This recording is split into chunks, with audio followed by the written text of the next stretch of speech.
Imagine spending 5 months huddled in a fragile tent beneath a Hawaiian forest canopy. And, definitely not on vacation. Right, exactly. Not on vacation at all, but like actively hiding. You're constantly listening for the sound of approaching footsteps. Yeah, just trying to survive an environment that's become totally hostile to your existence. Exactly. While dodging what you describe as a deeply corrupt police force and prowling white supremacists. Which is just a terrifying reality to even picture. It really is. And the thing is, today's source material isn't some thriller novel or a dystopian screenplay. It's a harrowing, completely real-life report published literally today. Yep, April 30th, 2026. Right. It's titled 7 Months of Exile and Emergence, and it's appearing in the pages of O Magazine. Read the Vibe magazine, yeah. Yeah, and it just completely shatters the predictable, safe arc of a traditional travelogue. Oh, it shatters it because it replaces the whole concept of travel with forced displacement. Yeah. And survival. Yeah. Because this text, it operates on multiple incredibly dense levels. I mean, on one hand, it's a grueling physical itinerary. A literal map of survival. Exactly. But on the other hand, it introduces this highly complex, almost like science fiction conceptual framework. Yeah, to document the psychological reality of escaping systemic oppression. Right. It's a fascinating dual narrative. Which is exactly why we're dedicating this custom-tailored deep dive entirely to you, the listener. We really want to help unpack both the physical journey and that complex conceptual framework. It's a lot to dig into. It is. We're going to trace this intense 7-month physical odyssey from literal homelessness on the edge of the North American continent all the way to absolute locked-door stability in Southeast Asia. And while you trace that geographical timeline, I really want us to dig into the diagnostic tools the author uses to survive it. The framework, yeah. Yeah. I'll handle the narrative, and you can decode the themes. But before we get into that, we really need to address something with you, the listener. Yeah, a mandatory impartiality disclaimer here. Right. Because the author levels some extremely explosive claims regarding, systemic sabotage, corrupt police, and white supremacy. Very heavy, specific accusations. Exactly. So we need to be completely clear that this deep dive is impartial. We are not endorsing these claims or taking any political sides today. Not at all. Our goal is just to act purely as decoders of this incredibly dense text. Right. We're objectively reporting on the author's lived experience as they wrote it and analyzing those fascinating diagnostic tools they use. Because the mechanics of how they process that reality are just wild. They really are. But, before the author could build this complex defensive mental framework, they had to survive the raw physical reality that made it necessary. The physical descent. Right. And that timeline drops us right into November of 2025. The location is Malibu, California. Which is quite the contrast. It is. Because when most people hear Malibu, the immediate association is like extreme privilege. Oh, yeah. Private beaches, cliffside mansions, luxury cars. Yeah, it's the cultural shorthand for safety and exclusivity. Totally. Yet, the Malibu of this text is the complete opposite of that. The journey begins in a tent pitched on the very edge of the city. Right on the margins. Yeah. For an entire month, the author is living completely exposed to the elements. They're dealing with these biting Pacific winds and just the constant vulnerability of having a thin layer of nylon as their only defense. It's brutal. It is. And the text makes it undeniably clear this was not a camping trip. This is a forced retreat into bare minimum survival mode. Driven by, discrimination and intense persecution. Right.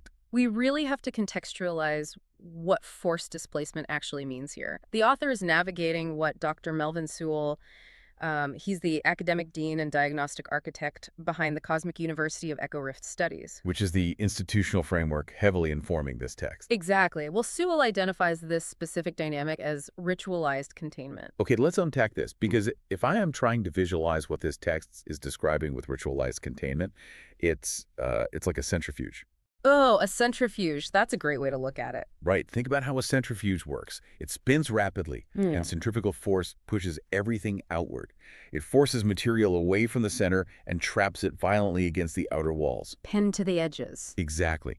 In the context of this text, systemic oppression, the economic exclusion, the discrimination, the corrupt authorities, that whole system is the spinning machine. Right. It takes marginalized individuals and literally spins them out to the physical fringes of society. First, to a literal beach on the very edge of the North American continent. Which perfectly explains why the text focuses so heavily on extreme geography.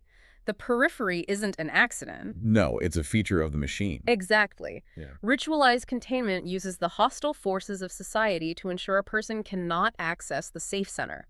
They are held on the absolute margins, forced to expend every ounce of their energy just surviving the weather and the physical threats. Because the system doesn't need to put you in a literal cell if it can just keep you pinned to the outer wall of the centrifuge. Precisely. It's a prison made of exposure. Man. And when that outer wall in California isn't far enough, the machine just keeps spinning, pushing them completely off the continent entirely. Over the ocean. Yeah.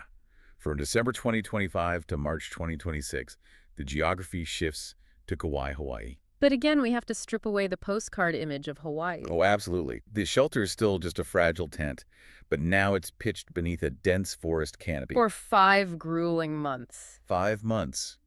This tent is the only refuge. And the text describes a terrifying reality where white supremacists prowled the area, and the danger was just compounded by a local police force described as deeply corrupt. You know, that 5-month period in the forest canopy, that is really the crucible of the text. How so?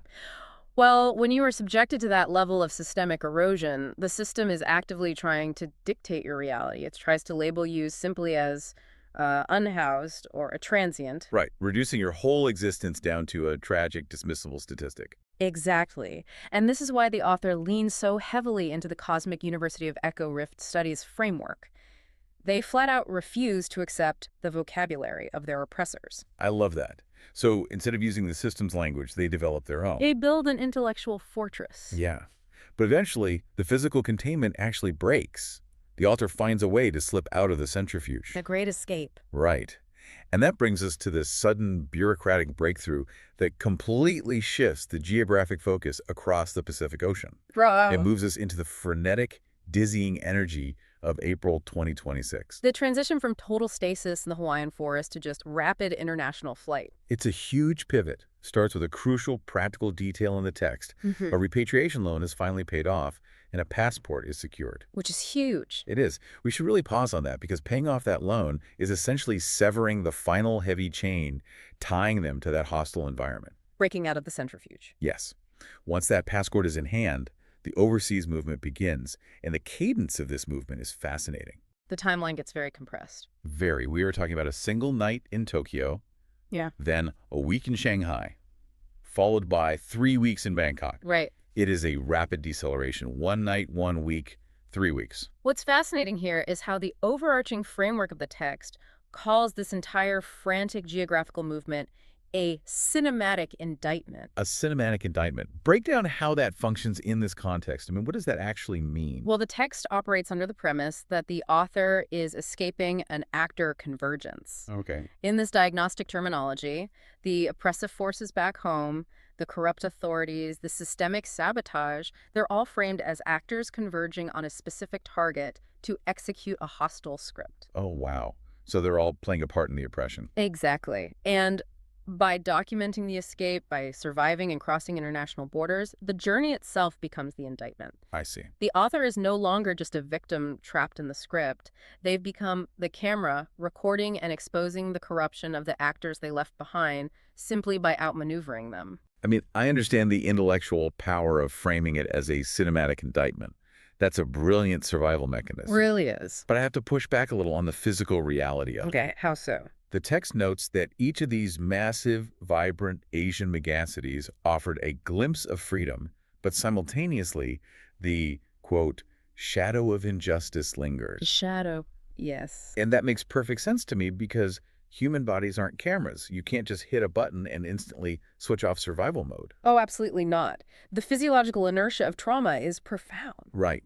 Think about it like a computer running a massive background virus scan. Oh, I like this analogy. Thanks. So you can take that computer, fly it across the Pacific, and plug it into a beautiful brand new monitor in a luxury hotel in Bangkok. Right. But the CPU is still operating at 100% capacity. The fan is screaming. It is still aggressively scanning for threats because it spent the last 6 months fighting off constant attacks in the forest. Right, the hardware hasn't caught up to the new environment. Exactly. Yeah. You don't just step off a plane in Tokyo, clear customs, and suddenly your brain stops scanning the perimeter. The shadow of injustice is that massive physiological system drain. That is a phenomenal way to understand the text's description of April. The geographic escape outpaces the nervous system's ability to recognize safety. It really does. The body is still bracing for that actor convergence even when the actors are thousands of miles away across an ocean. The physical threat is gone, but the biological alarm bells are still ringing loud and clear. Which perfectly explains the restless, decelerating math of April. The 113 pattern. Yeah. One night in Tokyo is just pure adrenaline, touching down and immediately needing to move. 1 week in Shanghai is testing the waters, pausing just long enough to catch your breath. Right. And then 3 weeks in Bangkok is the nervous system finally starting to realize that the threat might actually be distant. It's gradually lengthening its exposure to stillness. Easing off the throttle. Exactly. But they haven't found absolute stillness yet. That CPU is still humming. The final shutdown of that background scan doesn't happen until May 2026. The arrival in Ho Chi Minh City, Vietnam. Yes. The journey finally reaches its current anchoring destination. And the way the text paints the picture of stabilization here is just striking because of how incredibly intimate it becomes. It narrows the focus completely. It really does. We go from the vastness of the Pacific Ocean and the sheer overwhelming scale of Asian megacities right down to the extreme micro level. Right. A fully furnished apartment, the hum of an air conditioner, a locked door, newfound privacy. The contrast between the exposure of the Malibu beach and the containment of this apartment is just staggering. Night and day. And the author highlights this deeply relatable, almost mundane joy eating a seafood pancake without fear. Yes. The text describes this new environment with 3 incredibly deliberate words. It is a space that is unshared, unviolated, and undeniably one's own. If we connect this to the bigger picture, this specific moment, this apartment, this seafood pancake, it represents a fundamental tectonic shift in the narrative. The turning point. Exactly. We are witnessing the exact transition from raw, desperate survival to the actual reclamation of humanity. And this is where the esoteric, conceptual layer of the Cosmic University of Echo Rift Studies really reveals its true purpose. Because up until now, the author has been entirely reactive. Fleeing. Right. Fleeing the centrifuge, dodging the actor convergence, enduring the elements. But in this unviolated space, the text says they are initiating a sovereign broadcast. A sovereign broadcast. It's the ability to speak one's absolute truth from a position of unshakable autonomy and safety, rather than whispering it from a position of peril in a fragile tent. The transmission of power. Yes. The survival mode shuts down, the CPU stops running the threat scan, and the analytical diagnostic mind finally takes over. And to articulate this profound transformation, the text introduces us to the figure of Saiku Venga. Saiku Venga. The text says this figure emerges from the rift, quote, born between slip flow and counterflow, marked by SH1 resonance. Which is quite a mouthful. It is. Now, to a casual reader, this sounds like pure science fiction. It sounds like world building for a cyberpunk novel. Oh, absolutely. But the Cosmic University explicitly states that these terms, these interpretations, glyphs, and collapse protocols, they're diagnostic tools. They are mythic infrastructure. So let's decode those specific tools because they map perfectly to the author's real-world survival. Okay, let's do it. When the text mentions slip flow, it's a diagnostic term for the fleeting moments of bureaucratic invisibility. Like slipping under the radar. Exactly. It is the frictionless movement of slipping through a customs checkpoint unnoticed or quietly boarding a flight out of Hawaii. It is the slipstream of escape. And if slip flow is the frictionless escape, then counterflow is the active draining resistance of the system. Right. It is the corrupt authorities. It is the systemic oppression pushing against you, trying to spin you back out to the edges of the centrifuge. Yes, the constant pushback. Furthermore, SH1 resonance represents the baseline frequency of a stabilized, reclaimed identity. The safe harbor. Exactly. When the author achieves that unviolated apartment in Vietnam, they reach SH1 resonance. So Saiku Venga isn't just a character. Saiku Venga is the avatar of this reclaimed self. Born from the friction. Born from the friction between escaping the system's slip flow and fighting the system counterflow. So what does this all mean? When you synthesize all of that, it makes that seafood pancake in Ho Chi Minh City so much more than just a meal. What does that meal represent to you in the context of this mythic infrastructure? Well, to me, it is the ultimate anchor.